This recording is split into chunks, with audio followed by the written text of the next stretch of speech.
In the last 2 years, Blake Learning Solutions has been doing a ton of content localization, which just means translation work. We kind of stumbled into this. We are primarily a training development and multimedia production company, but clients started asking for translated versions of our training products. And now at this point, we've translated millions of words, over thousands of files in lots of different formats into more than 15 different languages. And along the way, we have learned a ton. We've tested tons of tools. We've learned a lot about this industry and marketplace.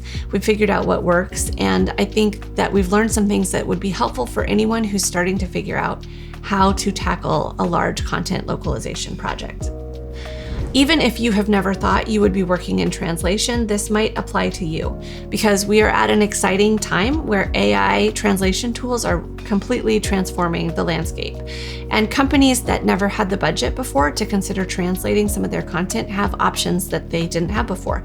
So if you were hoping to reach customers in another country or to provide a higher level of support to your employees in another language, it's possible now, and it's really exciting the things that you can do. But it is a steep learning curve, and so let me share some of the things that we've learned, the things I wish I had understood when we first started. The first and most important principle is to understand that when AI is involved, everything is changing super fast. So if you're looking to translate, AI is going to be a part of your solution, and you have to start learning and plan on not stopping learning. The ground is going to change right under your feet. The opportunities and the options are going to just keep evolving. And so stay flexible as you approach this project. The second thing is budgets are often fixed. There's only so much money to go around, but translation quality can be a sliding scale. So that means if you know how much you can spend, a good translation vendor can help you get the most bang for your buck. They can help you design a strategy where this batch of content is treated this way and that batch of content is treated a different way. And in that way, you'll stretch your budget as far as you can. AI translation today is good and it's getting better. It is changing every day. It's still not a complete solution. There are still some things that you simply have to have a human translator or a human reviewer or a human quality control check. The next big thing to keep in mind is that different types of content need different translation approaches.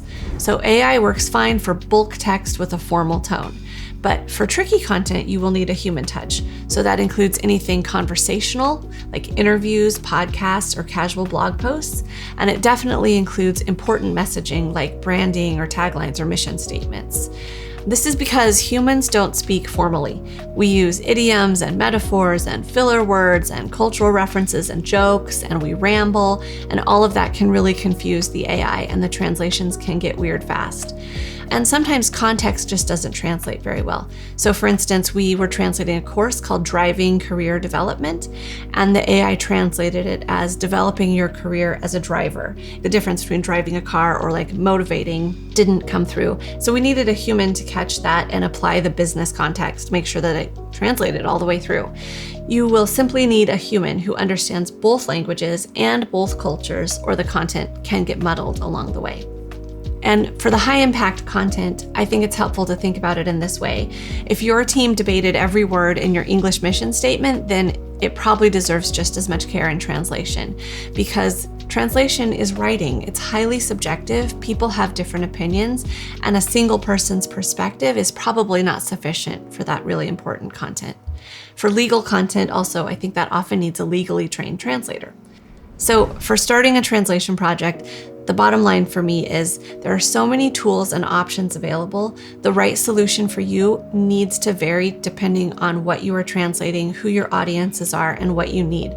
And any quote that isn't based on a deep understanding of your content, your audiences, the languages, and your goals cannot be accurate. So you need to find a translation vendor who will be your true partner in understanding what you need and designing the best custom solution for you that they can. I have a lot of other thoughts and tips on actually managing translation projects and processes. So if that would be helpful, then drop a comment and I will make another video that contains some of those tips. Thanks.